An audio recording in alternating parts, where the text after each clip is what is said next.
Nous sommes des prédateurs et on a énormément de mal à se mettre à la place des proies. Et si on ne se met pas à la place des proies, on ne peut pas les faire évoluer. Donc les problèmes qu'on a avec nos chevaux, la plupart du temps, ils viennent qu'on raisonne en prédateur au lieu de raisonner en proie. Je vais vous raconter une histoire en fait.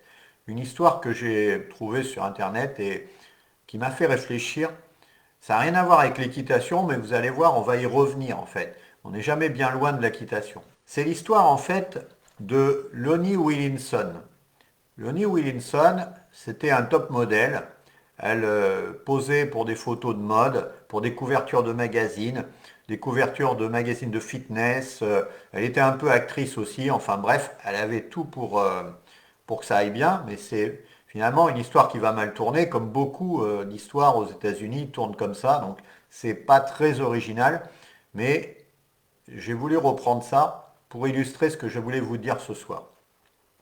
Et donc, elle était mariée à un type que je ne connais pas, mais que peut-être vous connaissez, qui s'appelle Jeremy Jackson, qui était célèbre aussi. Et leur histoire a mal tourné. Elle a fait de la dépression. Elle a plongé dans la drogue. Et du coup, elle a eu des difficultés mentales. Et du coup, elle a perdu tout son travail. Elle n'a plus pu travailler. Elle a perdu son appartement. Elle s'est retrouvée à la rue. Elle s'est retrouvée sous les ponts, à faire les poubelles, à être agressée, volée, etc., etc. Elle disait qu'elle ne se lavait pas parce que plus elle était sale et moins elle risquait d'être agressée. Enfin bref, elle est passée d'une extrême à l'autre en fait.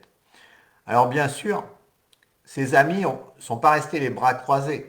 Ils ont essayé de l'aider. Le problème, c'est que ça n'a pas fonctionné. Et c'est ça qui est intéressant en fait. Parce que ses amis ont dit, bah, en fait, elle a des difficultés mentales liées à la drogue. Mais ça, effectivement, je veux bien le croire, parce qu'on pensait jusqu'à récemment que le cerveau avait une barrière, en fait, et que les déchets, on va dire, du corps ne passaient pas dans le cerveau. Mais on sait maintenant que c'est faux, en fait. La barrière passe entre le sang et le cerveau. J'ai même lu ce matin dans un livre que entre les bactéries buccales pouvaient passer directement au cerveau parce que la bouche n'était pas loin du cerveau. Donc, on sait aujourd'hui qu'il y a une perméabilité. Donc, je veux bien croire que le fait de se droguer a entraîné des difficultés mentales pour elle. Ça, c'est certain. Mais la deuxième chose que ses amis ont dit, et c'est là qu'on va voir que c'est pas vrai, c'est qu'elle refusait toute aide des autres personnes. Elle refusait toute aide. Et en fait, quand on étudie son histoire, on se rend compte qu'à deux reprises, elle a accepté l'aide des personnes. Elle ne l'a pas refusée. Elle l'a acceptée. Notamment, il y a une amie qui l'a logée dans un hôtel, qui l'a habillée, qui l'a nourrie. Et en fait, le lendemain matin, elle est partie, en fait. Quelques années plus tard, il y a un spécialiste de la réhabilitation des gens drogués, qui a un centre et tout ça, l'a invité dans son centre de réhabilitation, a fait un plan de traitement pour elle et lui a payé l'hôtel, enfin bref. Et dès la première nuit d'hôtel, elle n'est pas restée. Elle est partie en fait. Et pourquoi en fait ça n'a pas fonctionné? Et alors qu'en fait, elle avait accepté l'aide en fait. Pourquoi ça n'a pas fonctionné? C'est ça qui est intéressant en fait. C'est que, en fait, les personnes qui ont voulu l'aider, ils se sont comportés comme des prédateurs. Pour refaire le lien, pas comme des prédateurs vis-à-vis d'elle, mais comme des prédateurs, si on fait le lien prédateur-proie avec les chevaux. J'en reviens aux chevaux. Ils ont raisonné comme des prédateurs. C'est-à-dire, elle a un problème de drogue, on va lui proposer une réhabilitation. Mais ça ne peut pas fonctionner comme ça. Ça ne peut pas fonctionner comme ça. Il n'y a que le prédateur qui va droit au but comme ça. Aujourd'hui, les médecins, ils font comme ça. Vous avez une maladie, voilà le traitement. Point, circuler suivant. À une époque, moi je me souviens, le médecin de famille chez moi, il arrivait à minuit, il repartait à 2h, 3h du matin. Et c'était un vrai psychologue en fait. Il nous interrogeait, mes parents, ils n'en pouvaient plus, ils étaient épuisés. Aujourd'hui, j'en connais pas beaucoup qui font ça. Donc, aujourd'hui, on est prédateur. Et elle, dans la rue, c'était une proie en fait. Et on ne peut pas aider une proie quand on se comporte comme un prédateur. Et ça vaut aussi pour nos chevaux. Pourquoi? Parce que là, le prédateur, il va droit au but, et la proie a besoin de monter une marche à la fois en fait. Donc ça ne pouvait pas fonctionner. Pour prendre l'exemple du saut d'obstacle, en saut d'obstacle, ça ne sert à rien qu'on vous apprenne à sauter le numéro 10 si vous ne savez pas sauter le numéro 1 dans un parcours. Il faut d'abord commencer par apprendre à sauter le numéro 1. C'est ce que j'appelle la méthode Kaizen, la méthode des petits pas. C'est très important. Alors, qu'est-ce qu'elle a donné comme explication par rapport à sa fuite en fait? Elle a dit qu'elle ne supportait pas de vivre à l'intérieur en fait. Elle était oppressée, elle se sentait mal à l'intérieur, elle ne pouvait être bien que dehors. Et elle a parlé d'électrophobie. Alors, je ne sais pas si ça existe l'électrophobie, mais elle avait peur d'être électrocutée à l'intérieur. Enfin bref, voilà, électrophobie. Et donc ça, les phobies, les blocages comme ça, c'est la première chose qu'il aurait dû lui être proposée en fait. Parce que le reste ne peut pas en découler. On ne peut pas la mettre dans un centre pour lui proposer une réhabilitation si déjà elle ne supporte pas d'être à l'intérieur.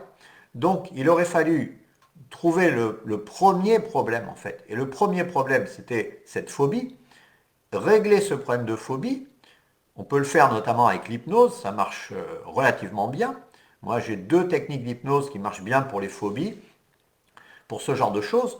Et donc, si moi j'en ai, je pense qu'il y a des gens compétents pour régler son problème par rapport à ça. Et ensuite, une fois que ce problème était réglé, on pouvait passer à l'étape d'après. Mais vous voyez le raisonnement, c'est-à-dire que les personnes ne sont pas occupées de son cas, de son problème particulier. Ils se sont dit, drogue égale réhabilitation. Ils ont mis une étiquette et ça n'a pas fonctionné. Et ça ne peut pas fonctionner. Parce que pour que ça fonctionne, il faut que le prédateur se mette à la place de la proie. Ça ne peut pas marcher autrement en fait. Moi, personnellement, il m'arrive parfois de donner mes techniques à des gens qui insistent pour que je leur donne et puis que je vois que pour avoir la paix, je le fais. Mais la plupart du temps, je regrette en fait. Parce que il y a 80% des gens qui vont revenir me voir en disant j'ai essayé ta technique, ça n'a pas marché. Or, elle marche pour 100% de mes clients, ces techniques-là. Donc, pourquoi ça n'a pas marché pour eux? Eh bien, ça n'a pas marché parce que je leur ai donné le moyen de sauter un obstacle qui n'était pas le numéro 1 pour eux, en fait. Et c'est pour ça que ça n'a pas marché. C'est-à-dire que c'était numéro 5, 6, 7, j'en sais rien, mais pas le 1. Et si ça avait été le 1, ça aurait marché. Mais comme ce n'était pas le 1, ça n'a pas fonctionné. C'est pour ça que ça ne sert à rien, en fait, de donner les techniques. Il faut être sûr qu'on a la technique qui correspond à la marche qu'on a besoin de monter. Et chaque personne est différente, chaque personne est à un point de départ différent et a une marche différente. Même si les gens vont vers le même objectif, par exemple sortir en extérieur avec son cheval, eh bien le point de départ est différent. Et donc il faut déjà monter la première marche pour aller vers cet objectif. Il faut se visualiser non pas un objectif qu'on va atteindre en claquant des doigts, mais un escalier d'une dizaine ou d'une vingtaine de marches qu'on va devoir monter une par une sans en sauter une à la fois. Et en montant les marches une à la fois, on va atteindre l'objectif. Mais pour une autre personne, l'escalier sera différent. Il ne partira pas du même endroit. Et donc, on aura un autre chemin à faire. Et ça me fait penser à cette semaine, il y a une professionnelle qui m'a un peu cassé les pieds, on va dire, sur ma page Facebook par rapport à la vidéo que j'ai faite pour expliquer ce qu'il ne fallait pas faire. C'était un poney entier en fait. Et il y avait 2 filles qui prenaient des risques inconsidérés avec ce poney pour essayer de le débourrer et l'éduquer. Et dans ma vidéo, je dis surtout ne faites pas ça, surtout ne faites pas ça. Et alors, elle me dit oui, c'est bien, vous dites ça. Il y a plusieurs personnes qui me l'ont dit d'ailleurs. Mais vous ne dites pas comment faire. Eh bien, c'est faux. Quand on écoute bien la vidéo, dans la vidéo, je dis complètement comment faire.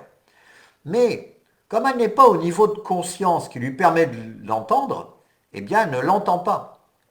Et là, j'ai pas cédé, je ne lui ai pas donné mes techniques. En plus, c'est une professionnelle, donc si elle veut apprendre mes techniques, eh bien, elle vient se former avec moi. Mais je ne peux pas lui donner la technique parce qu'elle est à un niveau de conscience qui est trop loin, en fait. Et cette technique, je sais que si je la lui donne, ça ne lui rendra pas service. Ça ne fonctionnera pas. Elle a beau être professionnelle, elle est trop loin. Parce que si elle n'était pas trop loin, elle aurait compris le mécanisme dans la vidéo que j'ai montrée, parce que je l'ai expliqué. C'est vrai que je ne l'ai pas détaillé, hein, mais je l'ai clairement expliqué. Donc pour les personnes qui étaient au bon niveau de conscience, ils l'ont compris. Pour les autres, ils ne l'ont pas compris. C'est comme ça que ça fonctionne. Et pour ceux qui ne sont pas au bon niveau de conscience, bah, il faut qu'ils montent les étapes précédentes pour arriver à ce niveau de conscience-là et pour arriver à tirer profit de ce que je dis dans la vidéo. Mais chaque vidéo est à un niveau de conscience différent et forcément, il y a des gens qui le comprennent et d'autres qui ne le comprennent pas. C'est normal. C'est comme ça. Dans la méthode SPM, je commence comme ça. C'est-à-dire que la première étape, c'est un long entretien. Un très long entretien, 1 heure et demie, pour bien comprendre où sont les problèmes, quelles sont les marches qu'il va falloir monter. Ça, c'est hyper important. Je le fais à chaque fois. Et puis ensuite, c'est une séance de diagnostic sous hypnose. Parce que j'ai besoin de savoir quels sont les vrais problèmes. Qu'est-ce qui va nous bloquer? Quels vont être les différents obstacles qu'on va rencontrer dans l'évolution, dans le parcours en fait. Et ça, c'est très important, ce questionnement sur les problèmes. Et ainsi, on a les obstacles, et à partir de là, on peut travailler pour les lever un par un, les uns après les autres, dans l'ordre, comme un parcours de saut d'obstacles. On lève le premier obstacle, puis le deuxième, puis le troisième, et à la fin, quand on a levé les 10 obstacles, on a atteint l'objectif. On a atteint la ligne d'arrivée. Mais c'est pas autrement, en fait. On ne peut pas sauter des étapes. Et ça me fait penser à une vidéo que j'ai vue cette semaine aussi, décidément, qui montrait comment on progressait, en fait. Parce que nous, on n'a qu'une envie, c'est de progresser de façon linéaire, comme ça. Mais en réalité, on ne progresse pas comme ça. Alors tout le monde sait qu'il y a des hauts et des bas, donc on fait des dents de scie, mais on continue à monter, on continue à monter, on continue à monter. Mais c'est pas comme ça du tout, en fait. La progression, elle se fait pas comme ça. La progression, en fait, c'est comme un escalier avec des pointes vers le haut, en fait. C'est-à-dire que on va monter comme ça, faire une petite descente, et ensuite, calme plat. Pourquoi? Parce qu'on a besoin d'intégrer ce qu'on a appris. Donc on a monté une marche, et ensuite on est sur cette marche. Et nous, on voudrait que cette marche n'existe pas. Or, cette marche est nécessaire pour que ça mûrisse, pour qu'on intègre. Une fois qu'on a intégré cette marche, on va pouvoir faire un progrès pour monter la deuxième marche. Puis on va redescendre un peu, puis on va être sur un plateau, et on va encore avoir un palier. Et on passe la plupart de notre temps sur ce palier en réalité. Donc ce n'est pas des hacks qui vont vous aider à résoudre les problèmes, c'est pas de lire 50 livres, c'est pas, vous ne gagnerez pas de temps en fait. Il faut apprendre, monter une marche, une seule, et l'absorber, la digérer en fait cette marche. Et ça prend du temps la digestion. Une fois que cette marche est digérée, eh ben, une deuxième marche va se présenter, on va pouvoir la monter, et ensuite on va pouvoir passer du temps à stagner sur la deuxième marche, et ainsi de suite. Et en fait, c'est pour ça qu'on dit qu'il faut prendre du plaisir sur le chemin, en fait. Parce que ce chemin, qu'on prenne du plaisir ou pas, il existe, en fait. Il existe. On ne va pas au ciel comme ça, en ligne droite. Donc, le chemin existe. Donc, si on veut à tout prix éviter la stagnation, c'est-à-dire le palier, rester longtemps sur le palier, eh bien, on est malheureux. On n'a pas profité de la marche qu'on a montée. Alors qu'en réalité, on passe la plupart de notre temps à l'horizontale sur cette marche, et pas en progression ou en régression, c'est sur le palier.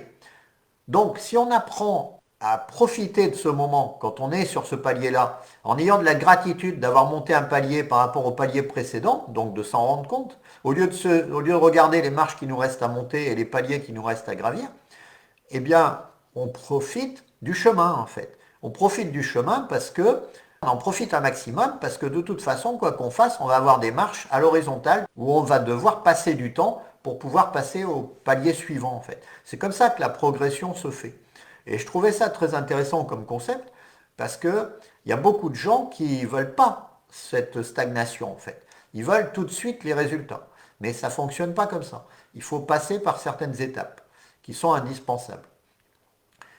Cette vidéo est en fait un extrait d'un live que j'ai fait sur le groupe des cavaliers hypnotiques. Donc si tu regardes cette vidéo, tu n'as pas l'intégralité des informations. L'intégralité des informations, c'est sur le groupe des cavaliers hypnotiques que tu peux rejoindre en cliquant sur le lien qui se trouve dans la description, au-dessus ou au-dessous de cette vidéo. Voilà, je te retrouve tout de suite dans ce groupe et surtout réponds bien aux questions d'entrée parce que sinon je ne validerai pas ton entrée dans le groupe. Voilà, je te retrouve tout de suite dans le groupe des cavaliers hypnotiques. C'est gratuit, profites-en.